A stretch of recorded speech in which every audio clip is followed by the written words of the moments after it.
Bismillahirrahmanirrahim. Assalamu alaikum. Welcome to my YouTube channel Think Vista with Dr. Akil and Nagina Khan. आज हम बात करेंगे एक बहुत इम्पॉर्टेंट कॉन्सेप्ट पर विच इज़ रिसर्च। अब रिसर्च क्या है? Research is a systematic process of collecting information, analysing it and drawing conclusions in order to solve a problem और टू इंक्रीज नॉलेज। यानी रिसर्च का मतलब है इल्मी और तरतीबी तौर पर मालूमात को इकट्ठा करना, उसे एनालाइज करना और फिर नया नॉलेज क्रिएट करना या किसी मसले को सॉल्व करना।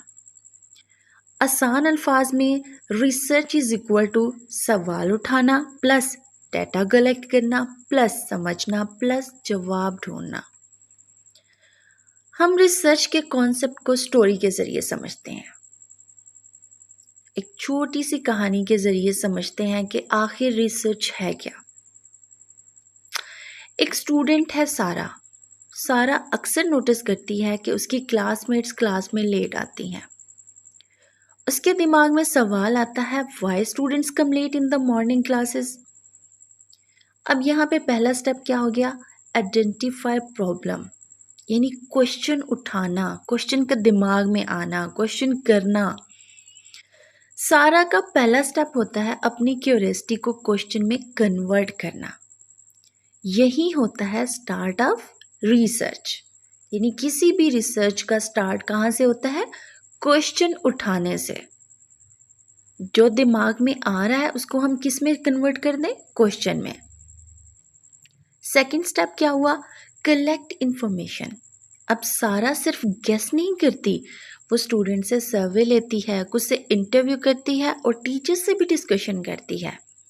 यहाँ से वो अपनी इंफॉर्मेशन गैदर करती है, यानी इंफॉर्मेशन उसने क्या कर ली? कलेक्ट कर ली। अब थर्ड स्टेप क्या हो गया रिसर्च का? एनालाइज।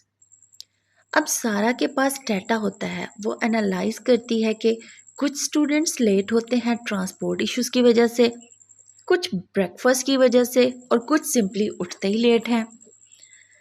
अब यहाँ पे उसने क्या किया? डाटा को एनालाइज कर लिया। फोर्थ स्टेप क्या हुआ? कंक्लूजन। अब सारा कंक्लूड करती है कि most students come late due to transport problems, यानी उसे अपने सवाल का जवाब मिल गया। अब स्टेप 5 क्या होगा? Sharing results. फिर वो अपनी रिसर्च टीचर के साथ शेयर करती है और सजेस्ट करती है कि university should arrange a shuttle bus service.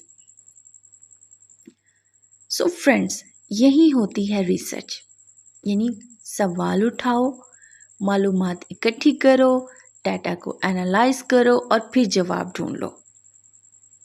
यानी research is equal to curiosity to knowledge. ठीक है, यानी जो क्यूरियोसिटी माइंड में आ रही है, दिमाग में आ रही है, उसको नॉलेज में कन्वर्ट करना। Research is equal to curiosity को नॉलेज में कन्वर्ट करना। और रिसर्च सिर्फ यूनिवर्सिटीज़ में नहीं होती, आप अपनी डेली लाइफ का प्रॉब्लम्स भी रिसर्च से सॉल्व कर सकते हो। Thank you.